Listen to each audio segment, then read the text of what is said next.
आजादी के 7 दशक बाद भी जिला सांबा के कई ऐसे गांव हैं जहां लोग आज भी 10-10 किलोमीटर पैदल चलकर अपने घरों में पहुंचते हैं। बावजूद इसके वहां पर सड़क बनाने की कोई कोशिश नजर नहीं आ रही है। वहीं इन दिनों जिला सांबा के सुंब ब्लॉक का हांडट गांव चर्चा का विषय बना हुआ है, क्योंकि पंचायत कारट के हांडट गांव में एक गर्भवती महिला को अस्पताल पहुंचाने के लिए उसे 10 किलोमीटर पालकी पर बिठाकर सड़क मार्ग तक पहुंचाया गया। जानकारी के अनुसार हांडट गांव की एक गर्भवती महिला शाम के समय बीमार हो गई। रात होने के चलते परिजन उसे उसी दौरान अस्पताल नहीं पहुंचा सके। सुबह स्थानीय पंच भाग सिंह ने कुछ युवाओं के सहयोग से गर्भवती महिला को पालकी में बिठाकर सुंब प्राइमरी हेल्थ सेंटर तक पहुंचाया। इस दौरान इस 10 किलोमीटर के सफर में 2 पहाड़ियों को पार करना पड़ा, जिससे गर्भवती महिला की जान वहां पर भी खतरे में रही। मामले पर बात करते हुए पंच भाग सिंह ने कहा कि ये कोई पहला मामला नहीं है, बल्कि आजादी के बाद से ही क्षेत्र की हालत ऐसी ही है और यहाँ कोई सड़क मार्ग की सुविधा नहीं है।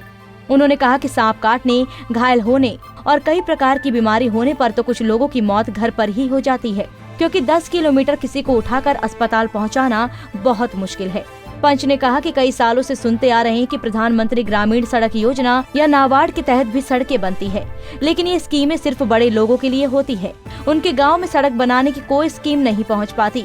उन्होंने कहा कि जब तक ऐसे दुर्गम गांव में सड़कें नहीं बनेंगी, देश का विकास नहीं होगा और लोग आदिवासी की तरह रहने को मजबूर होंगे। सर ऐसा होता रहता है, कोई स्नेह केस हो जाता है, डिलीवरी केस होता है या अदर कोई और बीमार पड़ जाता है कोई, तो पेशेंट मैक्सिमम हम लोग चारपाई या पालकी पे ही लेकर जाते हैं।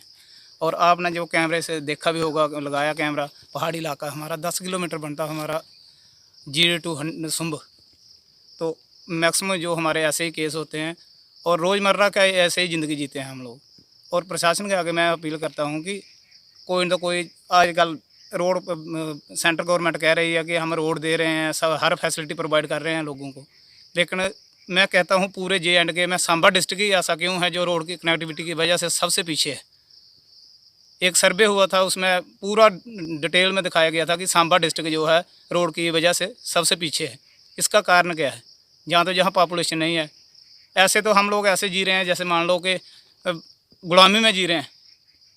अंग्रेज़ों के ज़माने में फिर थोड़ा बहुत डेवलपमेंट होती थी, रोड कनेक्टिविटी भी लोगों को होती थी, फैसिलिटी प्रोवाइड करती थी गवर्नमेंट, लेकिन हमारी आज़ादी को 70-75 साल हो गए ऑलमोस्ट। तो आज भी हम वही ज़िंदगी जी रहे हैं जो आज से 70 या 80 साल पहले जीते थे। हम आज भी वही ज़िंदगी जी रहे हैं, वैसे ही जा रहे हैं जैसे चारपाई पे, पालकी पे उठा करके किसी पेशेंट को ले जाना पड़ता है।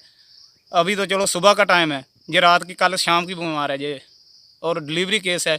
मानो कोई रब करे ना ऐसा कोई हादसा हो जाए, इसको तो तुरंत हॉस्पिटल में पहुंचाना चाहिए ऐसे पेशेंट। बता दें कि कुछ महीने पहले भी गर्भवती महिला को समय पर इलाज नहीं मिलने के चलते मौत हो गई थी, और वो भी पहाड़ी इलाके की रहने वाली थी, जहां पर सड़क सुविधा न होने के चलते उसे भी कंधों पर उठाकर अस्पताल ले जाया जा रहा था।